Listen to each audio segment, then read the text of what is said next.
Hi, everyone. Welcome and thank you for joining us for our panel on the power of women's stories for the 1455 Summer Literary Festival.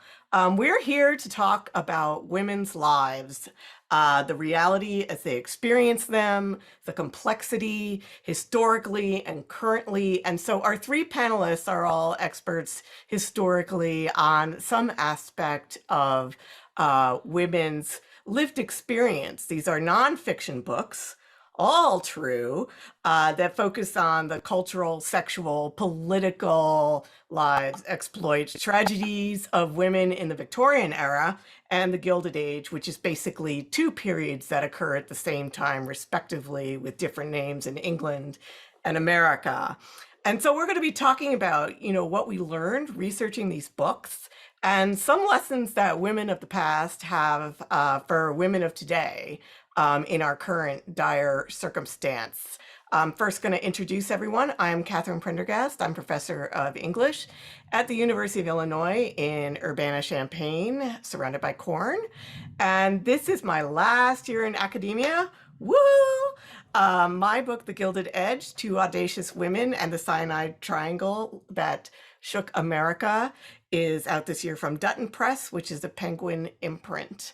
And then I have Rachel Vorona Cote joining us, who's the author of Too Much: How Victorian Constraints Still Bind Women Today, from Grand Central Publishing 2020. You can also find her writing in many outlets, including Rolling Stone magazine, Goals, and The New Republic. And she's joining us from Tacoma Park, Maryland.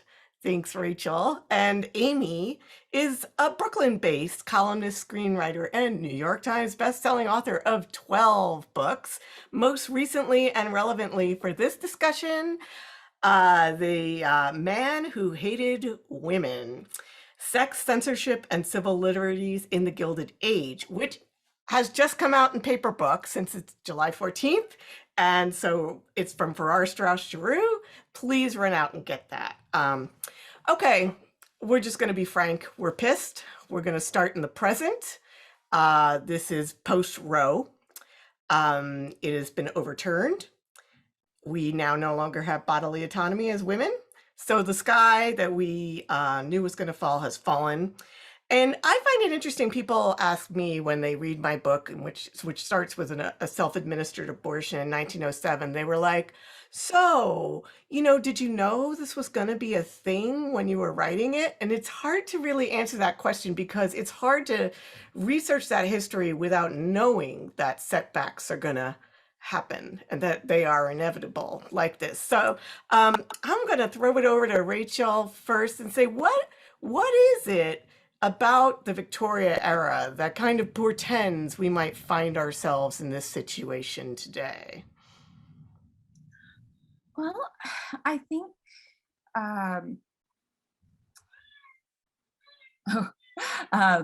that's so if you hear wailing, first of all, I should say that is my son Jack just advocating for himself and perhaps expressing some grievances to his dad. But to answer your question, and I've been thinking about this in particular. I think if there, I don't know if it would be so much a foretelling as just as a really a very clear and explicit ideological and systemic basis that that we haven't left behind.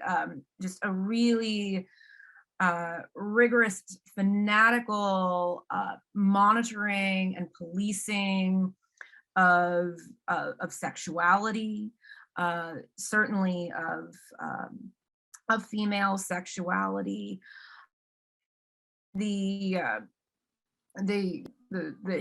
hysteria diagnoses in Victorian England, which women were pathologized for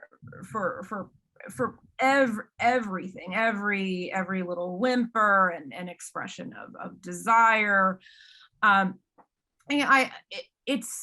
It is, I mean, I think that is the same, it's the same issue. It's the policing that we're seeing here of, and I think it's important to, especially in the wake of that Pamela Paul editorial, to be really clear about what we mean when we say women and when we talk about bodily autonomy, that it's all the same.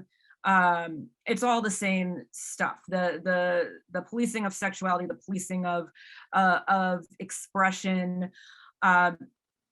It was happening then, and we haven't really gotten past it. It'd be nice to think that we've left that in the dust, but it's very clear that we haven't. It's clear from Alito's opinion, in which he's citing cases from judges who were convicting women of witchcraft. It's evident in parents being accused of child abuse for seeking gender affirming care for their children. It's it's absolutely evident in the fact that we're seeing we're seeing so many states just gleefully finding all sorts of ways to monitor and in really sort of panoptic ways bodies that can be bodies with uteruses, pregnant people. So yeah, clearly I'm gonna have to be careful not to just babble on and on, because as Catherine said, we are all very angry and have a lot to say. But I think that would be that's sort of those are my initial thoughts, I think. Yeah, and a lot of people, just to follow up on that, use policing in a very metaphorical way, but in fact, it's a very real way, as we're finding people getting arrested. And this nods back to the king of policing women's lives, Anthony Comstock. And so, yeah, I was wondering, Amy, you were one of the people I thought of when the decision came down, like what your thoughts were about how Comstock would, and Alito are kind of a straight line. Yeah, first I just want to say thank you so much. Honored and excited to be talking to both of you. So congratulations on everyone's books. Yes, I was born in 1973, the year of Roe, and it's just, I want to speak personally for a second, which is I've really, since the leak, I've had this gloom. And it's something I've been talking about with women friends, that a lot of us are reliving traumatic experiences related to pregnancy, childbirth, and abortion. And it's just something that I think people need to be conscious of, in terms of the people in their lives, that people may be re-experiencing things and not even being aware of it. And so it's just been a tough couple of months, even before the overturning. So yes, Anthony Comstock, the eponymous Comstock Law was named for him. It was passed in 1873, and I'm trying to keep this short. So he was sort of a quintessential sort of Victorian era reformer, or Gilded Age reformer, I guess we would call him, in the sense that he fought in the Civil War. He was born in 1844 in New Canaan, Connecticut. His mother was a direct descendant of the first Puritans in New England. And what I was thinking about in terms of the connection between the Supreme Court now and Comstock, and I should just say the Comstock Act criminalized the mailing of birth control, and also mailing of things like information about abortion services, advertisements for abortion in newspapers. So it was the first time we had had obscenity law before, but it was the first law to link obscenity with contraception. And I've been thinking about that a lot lately in terms of the concept of bodily autonomy as obscene, when we're talking about the bodily autonomy of women. So he was a child of his time. And in terms of the Supreme Court, what's interesting is, I've been thinking a lot about white male power and sort of structures of power. He did not have a college degree. He was not a lawyer. He was not a writer. He was, well, I just said his mother was a direct descendant of the first Puritans in New England. He had connections, but they were not really monetary. They were social connections. And so the reason that he, as someone who I don't consider to be he was not a highly intelligent person. He had bad handwriting. Oh, now everyone that has bad handwriting is going to be like, bad handwriting doesn't mean someone's not intelligent. He couldn't spell. He was sort of a failure in his professional life. He was trying to be a dry goods salesman in Lower Manhattan, but he was very bad at it. So the reason he was able to get this law passed, though, was because the YMCA, which had been founded in England already, was really blooming in New York. And it was so nascent that he was able to basically cold write Robert McBurney, a last name that anyone will know if you're familiar with McBurney. Why? He sent him like a cold letter saying that he wanted to do something about the obscene book trade down on Nassau Street. And McBurney, well, first he said that he couldn't read his handwriting, so could he please rewrite the letter and send it again? But then when he sent it in a cleaned up version, it was spotted on McBurney's desk by Morris K. Jessup, who was one of the bigwigs at the Y, a banker, financier, a founder of the American Museum of Natural History. And so these connections, these social connections to the movers and shakers in New York, which were different kinds of Christian. I mean, there was Presbyterian and Baptist, and Comstock himself was Congregationalist. They were the ones that were able to make introductions to him on his behalf in Washington so that he could get the law passed. So, for example, Schuyler Colfax, who was the vice president at the time, was a huge YMCA supporter. Lyman Abbott helped Comstock write the law because he didn't know how to write a law. And so these structures of dominant power were really what got it passed. So even though it was named for him, he was someone who happened to be, I think, in the right place at the right time and had just enough social connections because the YMCA was new. Actually, his mother had some business connections that he was able to get help. And it's just so interesting when we think about the laws that are going to be dismantled in the wake of this. We really should also think about money and political contributions and Citizens United. This all deeply, deeply connected. And the agenda is not just about Obergefell and Roe. It is about the allowing corporations to act like people and getting dark money in there. So that's a whole other tangent which we get into.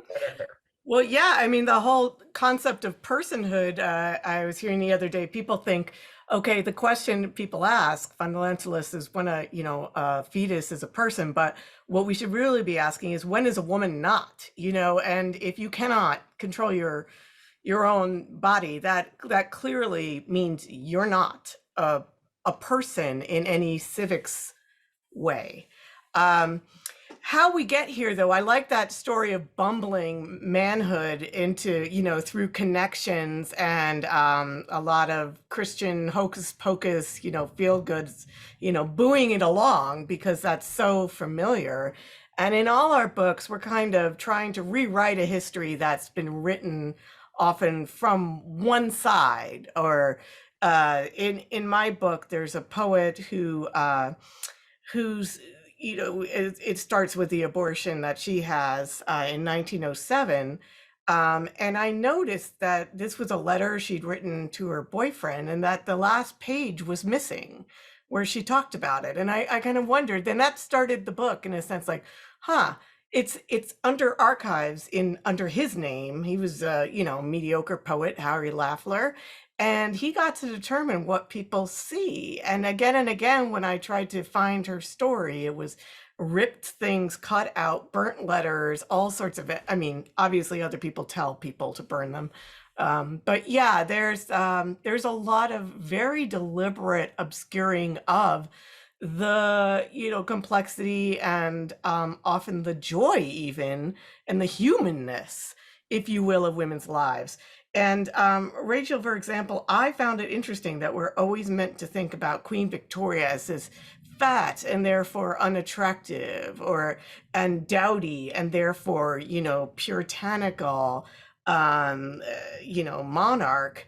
And she apparently, in the book you reveal, she was not happy to learn that she wasn't going to be able to have sex anymore. And can you tell us a little bit more about unearthing such stories? About Queen Victoria and other large figures that we're meant to think one thing about, but actually it's quite different. That I was surprised to learn that about Queen Victoria. And actually, I'm right now I'm about to read Lytton Strachey's biography of Queen Victoria, which I'm excited to get into. He was part of the Bloomsbury group, a close buddy of Virginia Woolf, and he's made his name writing biographies of Victorians that really took them off a pedestal. So I'm excited to see what he does with Vicky. But I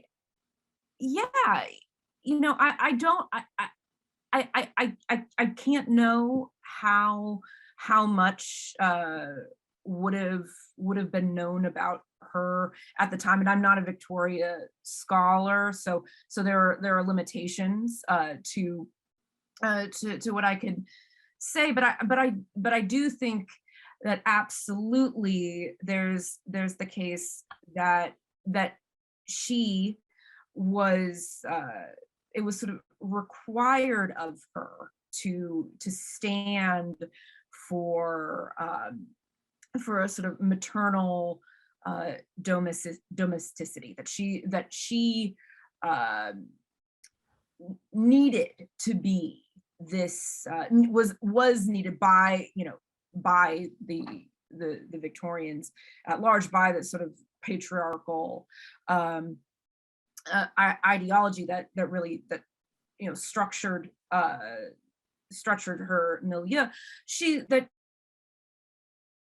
This figure of sort of chaste maternity, this sort of long suffering, devoted widow, and to be clear, I mean, she participated in all of this. I don't get the impression that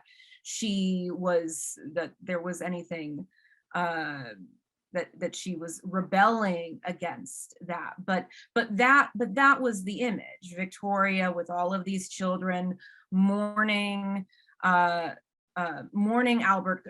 wearing black from the time that he died until the day of her death, decades and decades later. And so because we so often require these famous these figures, I think, to be signifiers of something, that we sort of lay so much symbolism, so much patriarchal symbolism upon figures like Victoria, that there isn't any room for the fact that she was very horny for her husband. She was just so in love with him, which I think is wonderful. That she just, yeah, that she had a big crush on him, and was and just thought he was the cat's meow, and losing him was I think it was her tremendous heartbreak. But because to get back to the issue of personhood, but because there is this sort of ideological investment in evacuating the personhood from women, and instead rendering us these vessels for maternity, for literal vessels, and symbolic vessels for domesticity and sort of abiding docility. Then anything that is that's not that's inconvenient to that, of course, is gonna get swept under the rug or put aside, and then years later, a rigorous will incorporate that information, and we'll all say, oh my gosh, because it wasn't because it wasn't ideologically relevant.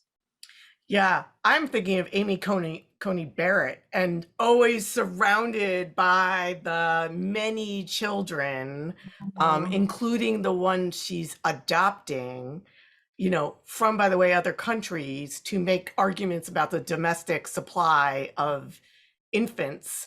I would encourage people to sort of really look at what adoptees have to say about the portrayal of adoption and the morality that gets put on that. That's a very familiar pose. And yeah, Victoria, we often want to make feminist heroes out of people in the past, but Queen Victoria was horrible to the Irish and numerous others. But I mean, it is, but her name was, with or without her permission, taken as a symbolism of really a patriarchal ideology that came to be synonymous with her name, which is fascinating. I'm turning to Amy for a minute. I always think it's so interesting that there's book after book. That's one thing I liked about your book, is it's so real what happened to these women that Comstock pursued, in terms of, lives ruined, just ruined, and arrests and all this other stuff. And we often, hold up books of women who survived. But the inconvenient thing about oppression is it works. And there's all these women who don't, or whose creative lives are lost to, or through death, or, ultimately, or just obscured in history. And I don't know that that's always a story people want to hear, but one preponderant problem I have is, like, we can't give women full personhood if we're not as willing to mourn what has been lost through this as celebrate what they've given. And so, Amy, in your book, I was wondering if you could talk a little bit more about the incredible, wacky, wonky, but tragic life of Ida Craddock. Yeah, Ida Craddock. So it did just come out in paperback, so I'm holding it up. That's Emma Goldman on the cover. And I wanted to correct something I said. I said Presbyterian and not Protestant. We throw around this term, but it was so WASP power and blue blood power are in that's what so much of American history is about.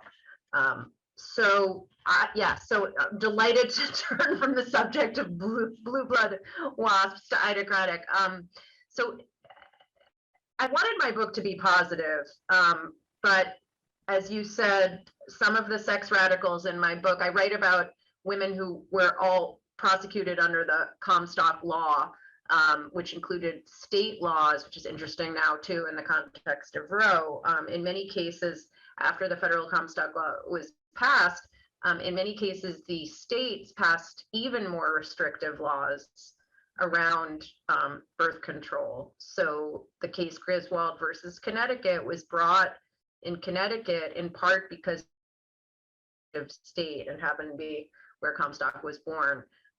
So although I wanted my book to be positive, more than one woman in my book took her life out of fear of being imprisoned under the Comstock law. So Ida Craddock, I guess I just spoiled it, but she was one of them. She was born in 1857 in Philadelphia. Her father was a cannabis dealer, and her mother was in the Women's Christian Temperance Union, was a pretty religious woman.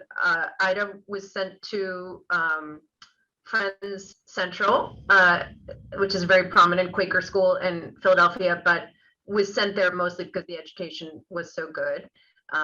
And she was an absolutely brilliant student who decided she was going to be the first woman in the liberal arts program at the University of Pennsylvania. And they would not take her because she was a woman. She tried for a period of more than 3 years to get admitted. This was in her late 20s, and was denied every time by their trustees, despite the fact that she passed her exams with flying colors and was completely qualified to be there. So basically, you know, I sometimes make comparisons to myself. I mean, she was a late woman in her late 20s, living in her mother's living room behind a partition, calling the area that she slept the cubicle.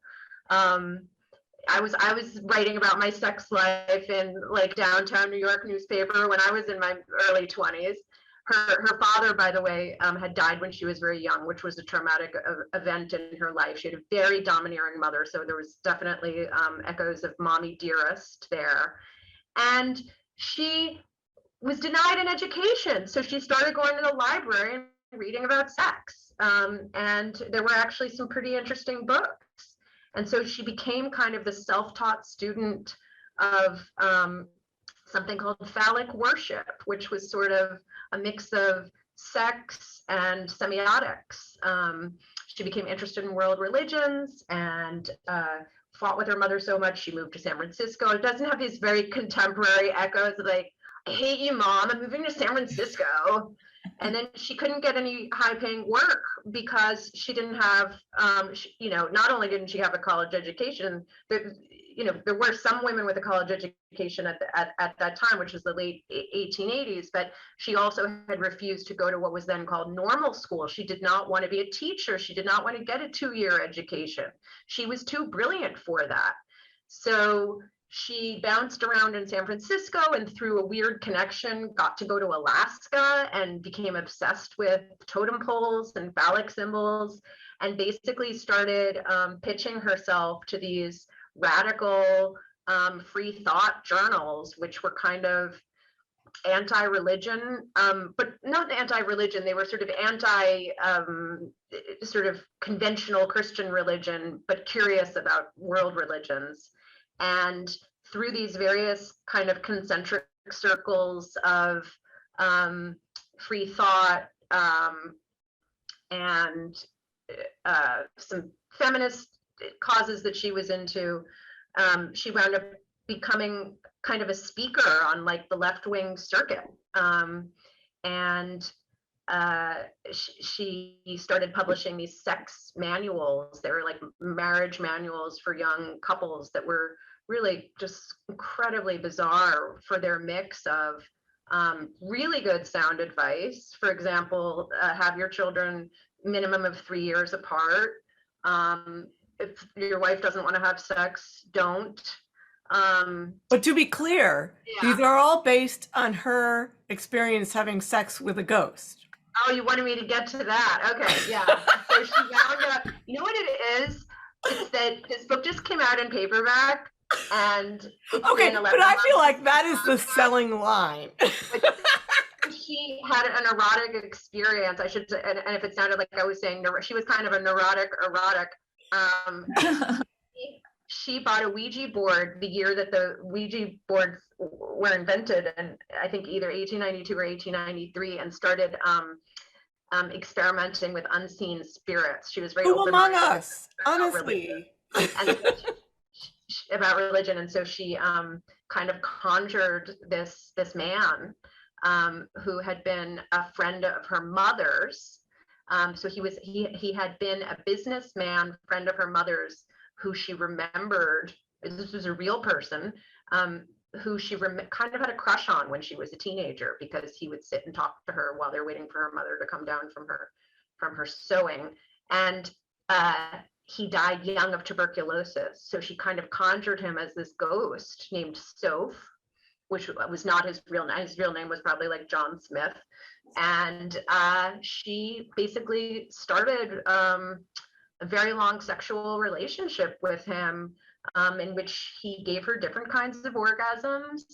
Some were astral and some were physical. I think there was a little bit of a vaginal clitoral distinction she was making in her mind, because this wasn't too far from when Freud's writings made their way over. And of course, she could have read him in the original language because she had aced those exams at the University of Pennsylvania and, knew Latin and French and German and so on. So all of her sex writing kind of came from this interesting place where she was having this rockin' sex with a ghost. But what I'm fascinated by, and that I am very careful not to sort of weigh in on in the book, is if you were an unmarried woman of a certain age, pitching yourself as a sex expert and writing marriage manuals, you have a real problem on your hands if you're unmarried.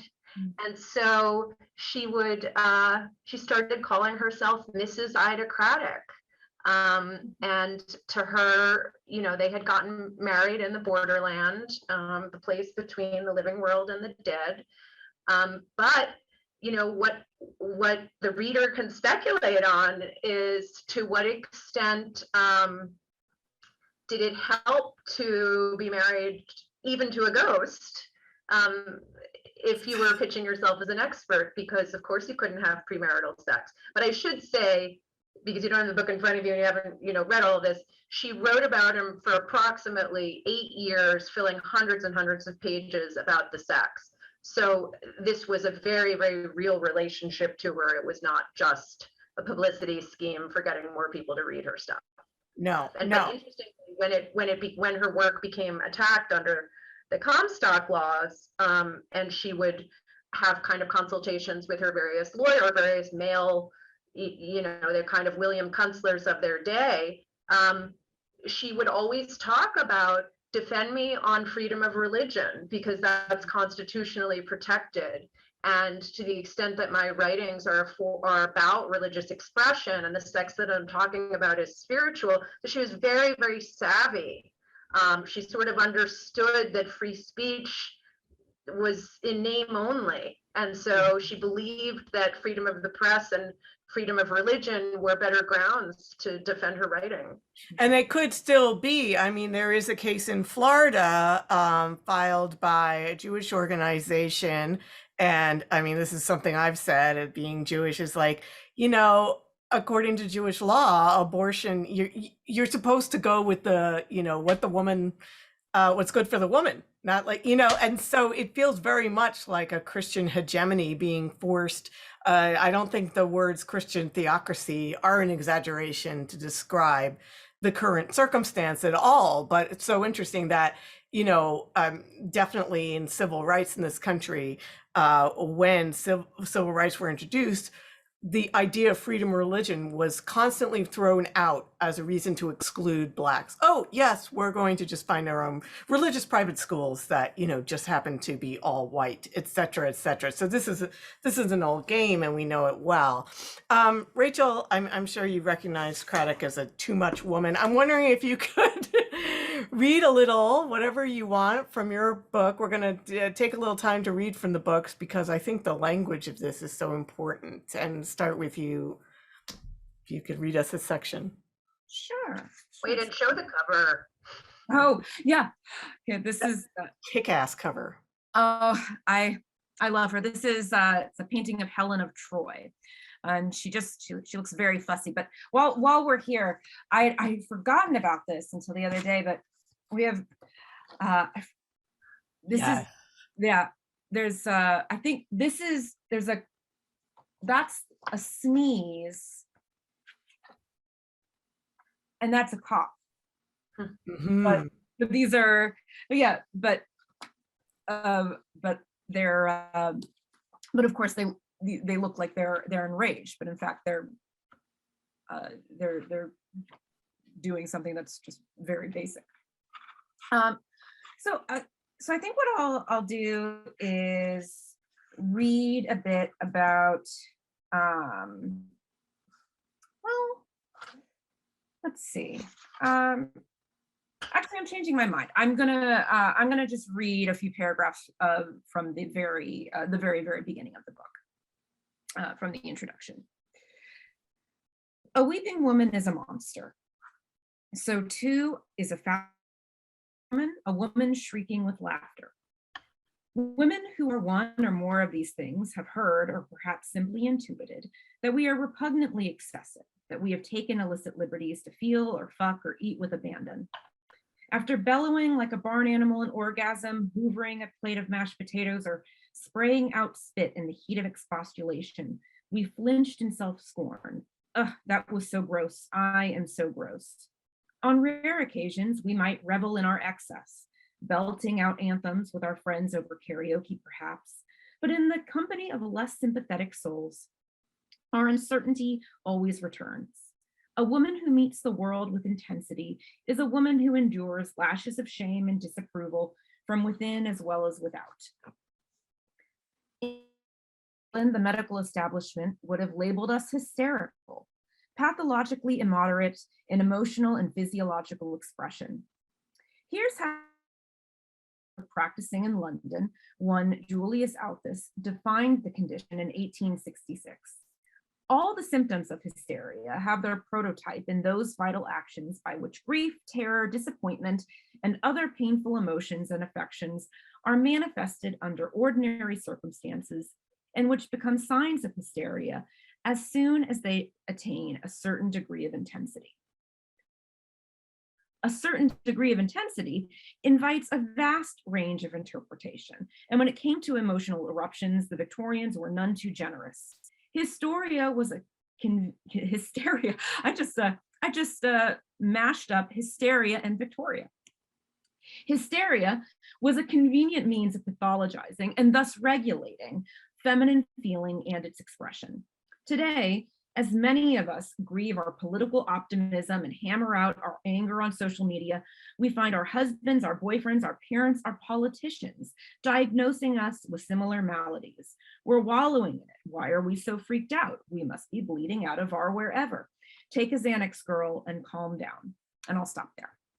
That is great. Yes. I mean, because underneath all of this, you know, all of the politics, the legislation, etc., is women just stop existing, you know, just stop, except when we need you for this vital reproductive and care work. I think they're both in there.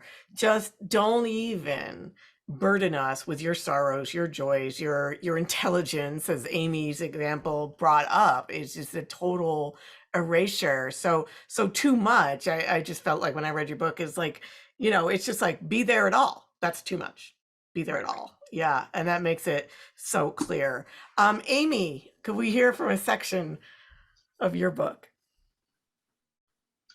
Yeah, I was thinking about this whole, just to put a little historical context again about Roe, because I kind of keep going back to this, is that the state abortion restrictions in the 1840s were primarily designed to protect the life of the mother, because there was a lot of quack medicine. And so restrictions such as whether it could be after quickening, which is fetal movement, or before, were personhood in the uterus. They were, we all know that abortions are riskier the later the gestational ages. And so it's just so fascinating to me that when we first had laws, they were almost more like consumerist and anti-quack medicine that wound up supporting the life of the woman, of the mother.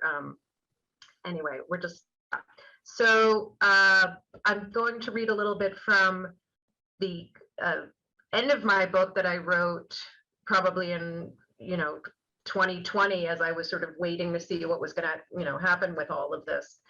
The Comstock era revealed the danger that ensues when a virulent, well-funded, highly connected, determined man gains access to political power and will stop at nothing to get it.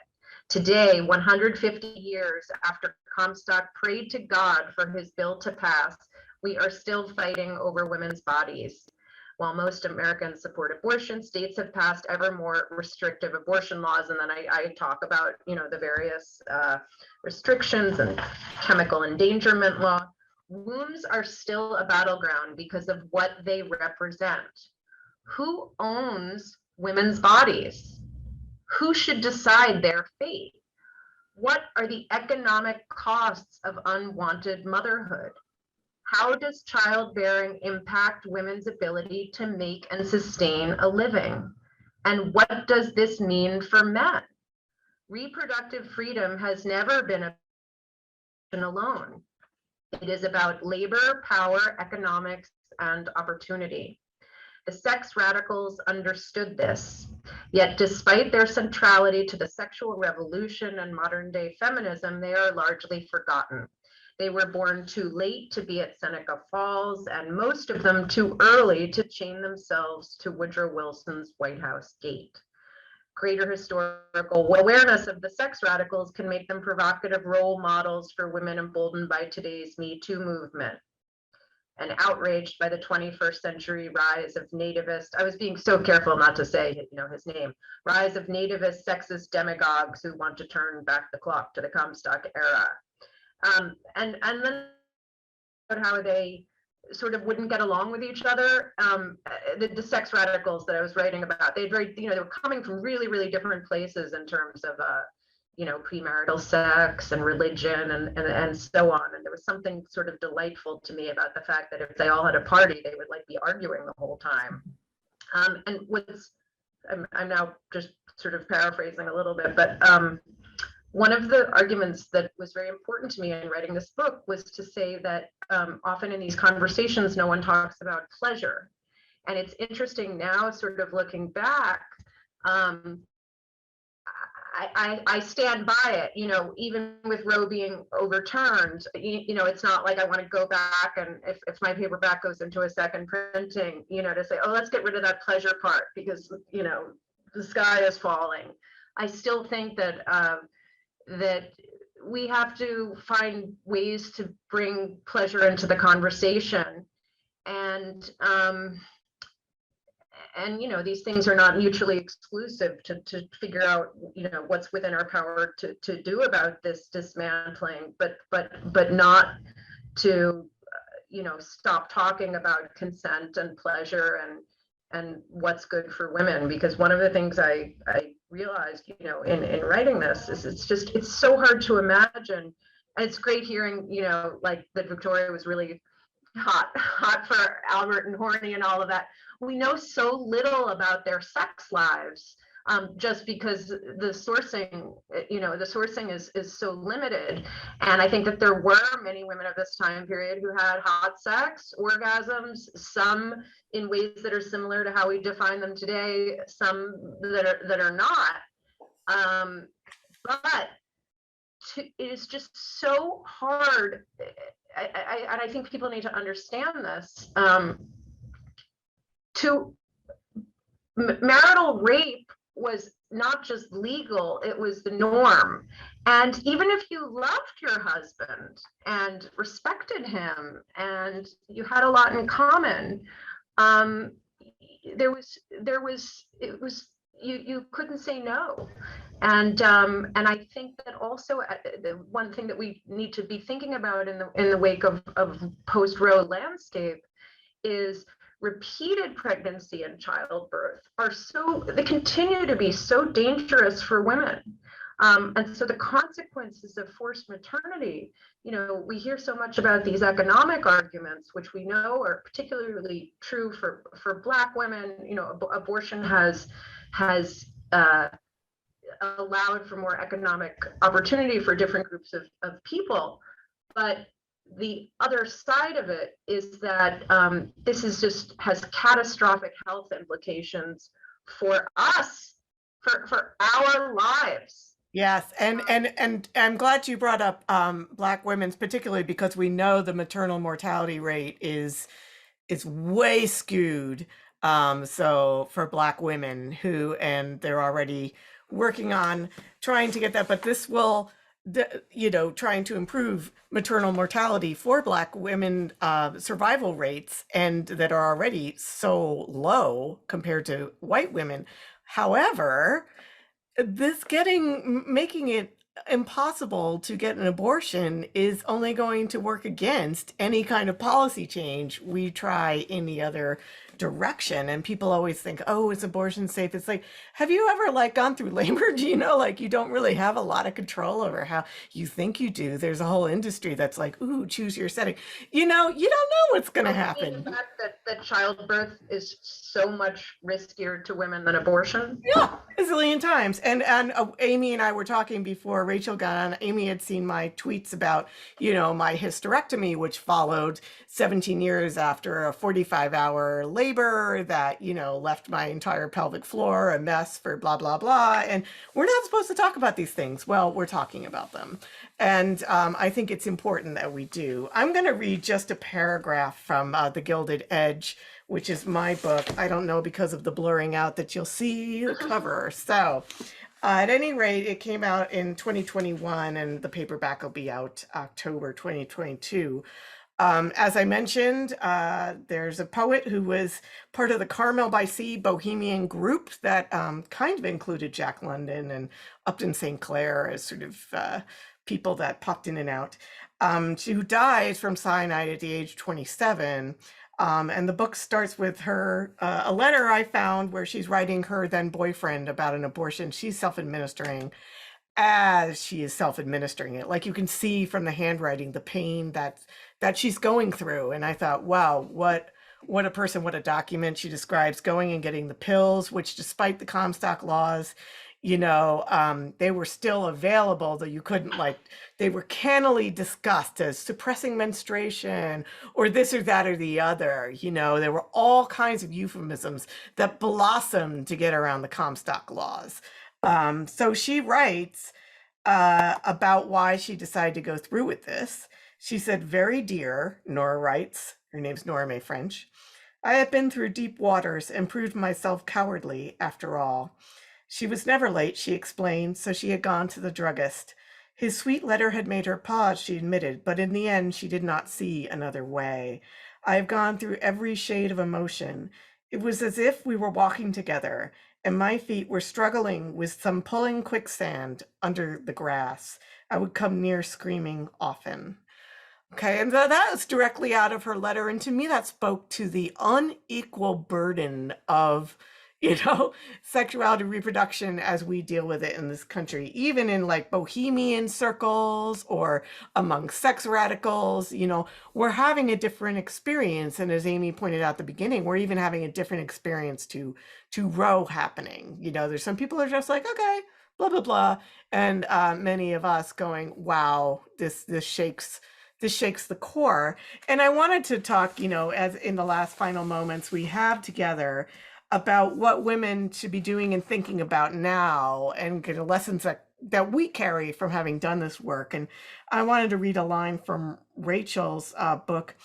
Americans do love their sad, sick girls, especially posthumously.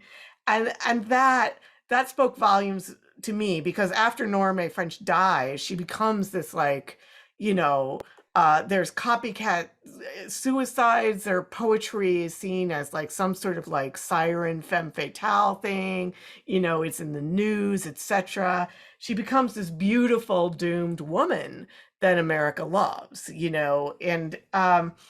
and I think about that, us Americans loving our sad, sick girls. And I think about the iconography of protest that we currently have about abortion. And some of this we're finding is driven by some shady financial networks. But let's say, even when it's genuine, of walking around with bloodied crotches and, bloody handprints and all this, and thinking that this will shock people into empathy. But I think some people just love it and get off on it. And and that's my dark thought, but that's my instant reaction. And Rachel, I was wondering if you could say more about that.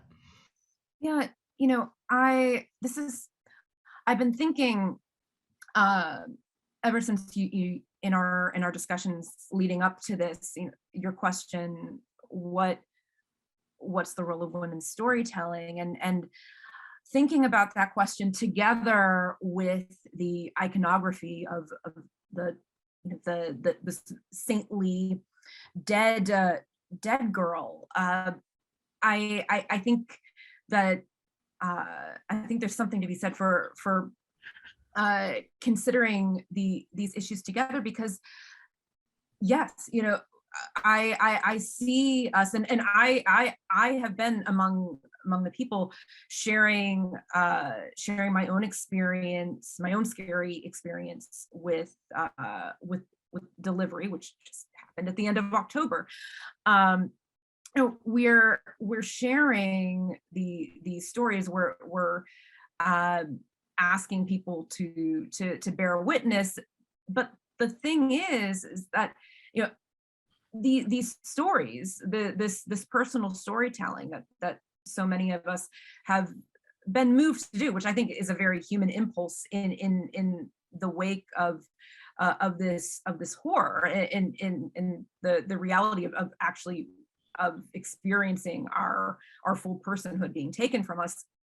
But as you said, Catherine, I think that those who are relishing this moment, who have been fighting for this moment,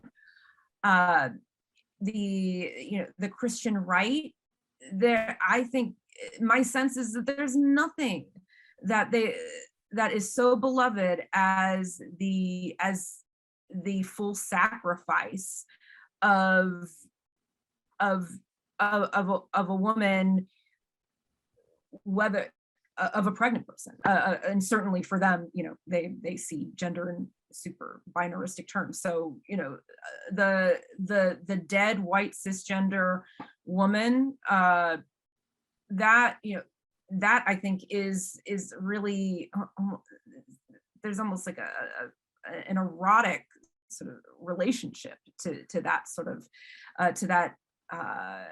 to death there. And so it's caused me to wonder, as I think about your question, well, gosh, what is the role if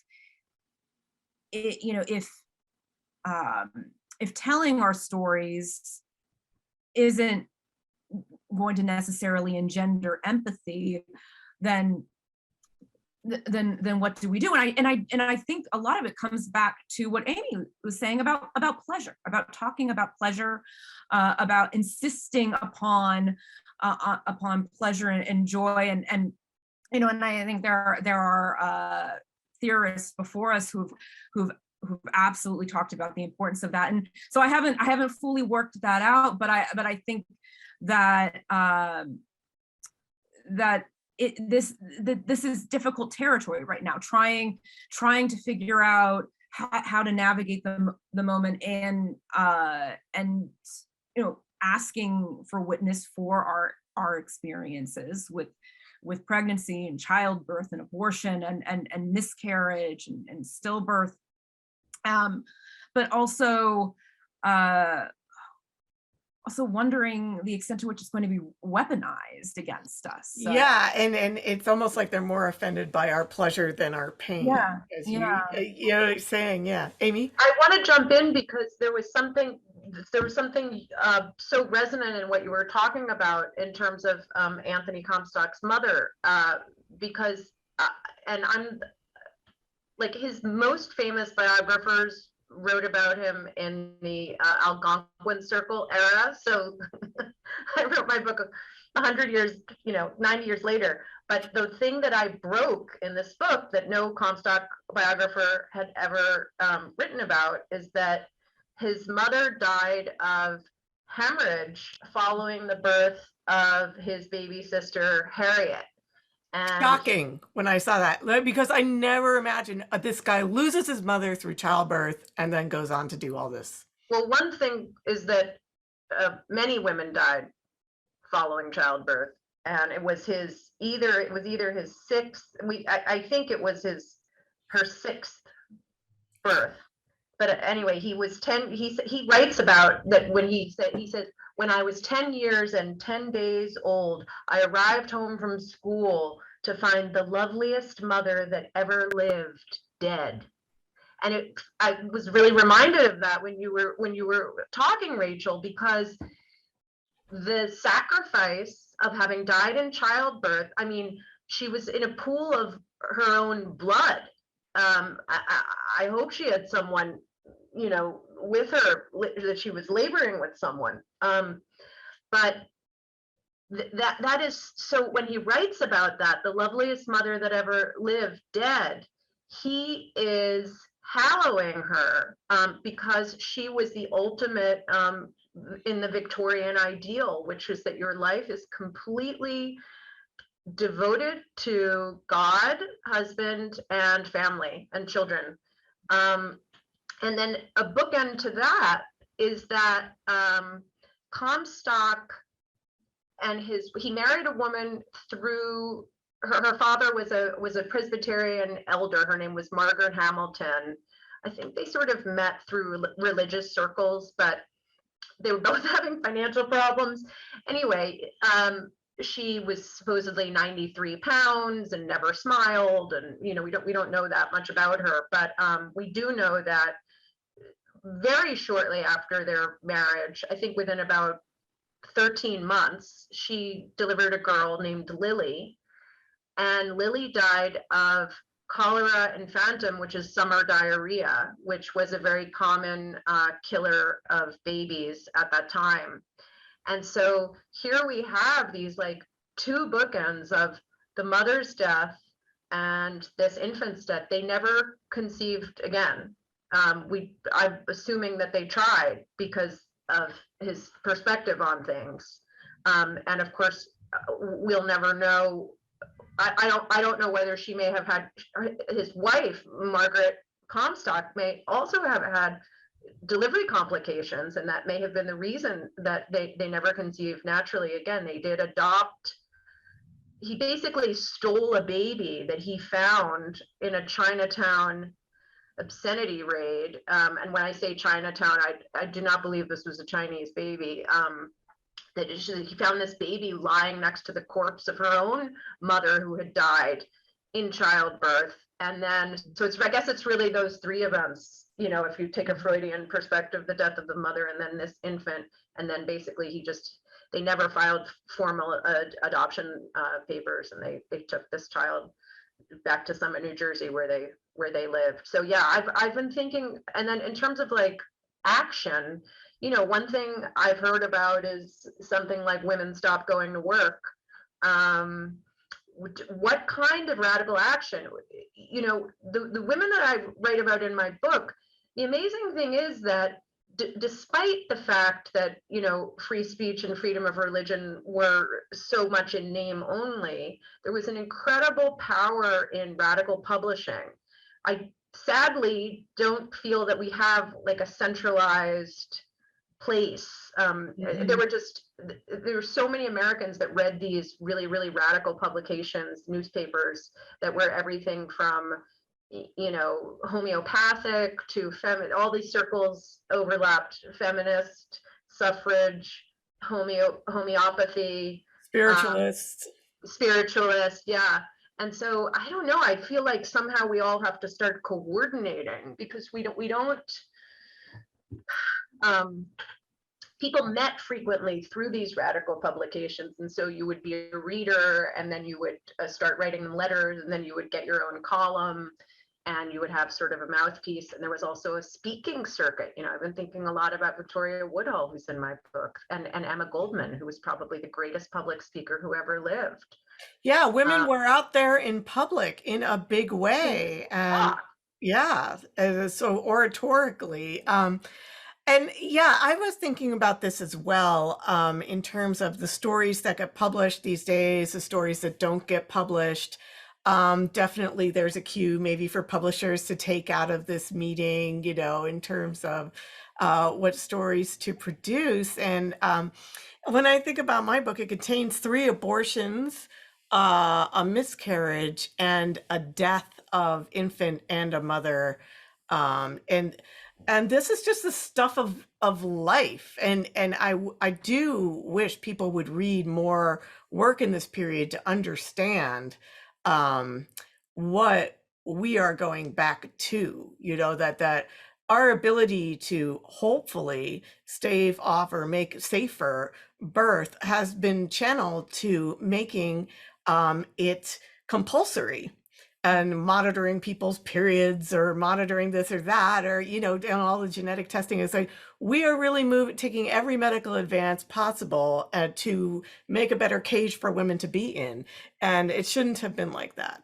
I want to also just jump in with one quick thing. The baby boomer era, which is my mother's generation, they have such a recent experience of, you know, what this means.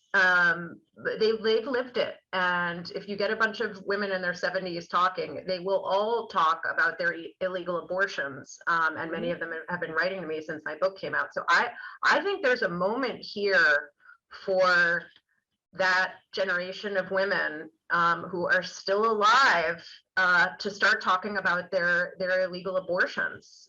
Yeah, it harkens back to the Ms. Magazine one, where Gloria Steinem and Nora Ephron all put their names in the paper saying we have had abortions, you know, and just came out there and said it.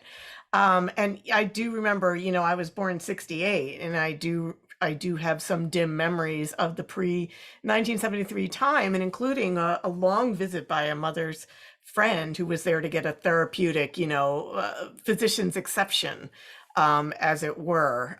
So it come to the New York area to secure that. So, and my mother always told me, you know, what we have here, these rights, they're going to go away. You know, they're not. And not everyone that had an illegal abortion was privileged. I mean, yeah, to be able to secure that, right? There were many varieties of that, and but to me, what's so horrific is the contempt. You know, even the doctors that were doing this were so contemptuous in their attitudes. Oh yeah. And so the culture and the caregiving that should be part of this. And then that's, I mean, it seems like a small point, but that's going to go away. And then I also think a lot about the people in the provision business, because something that we don't often think about is abortion is, as a famous abortion historian James Moore once wrote, he calls it the first medical specialty. And it's both a medical specialty and a business. And, you know, I think a point that maybe gets lost a little bit is also what's going to happen to the people that make their living in abortion provision, because to the extent that they've studied that, they move into lower wage occupations, and they also can't afford to leave their state. They can't move to another state and continue doing what they were doing. So that's just a subset, because it continues to be mostly women who do the supportive services around it, if they aren't outright put in jail, given some legislation that's filtering through. Well, on that cheery note, I think one thing people can do is actually by women's stories and host women. We're very thankful for the 1455 for featuring this panel, for understanding the urgency of the moment, for allowing us to gather together to have these conversations. I know I'm on Twitter like it's my job, happy to entertain questions, comments, and other people. We all have websites to reach out to, and we would love to hear from readers. So thank you very much for listening and for coming to this panel, and continue telling your story however way you can. Bye-bye. Thank you. Thank you.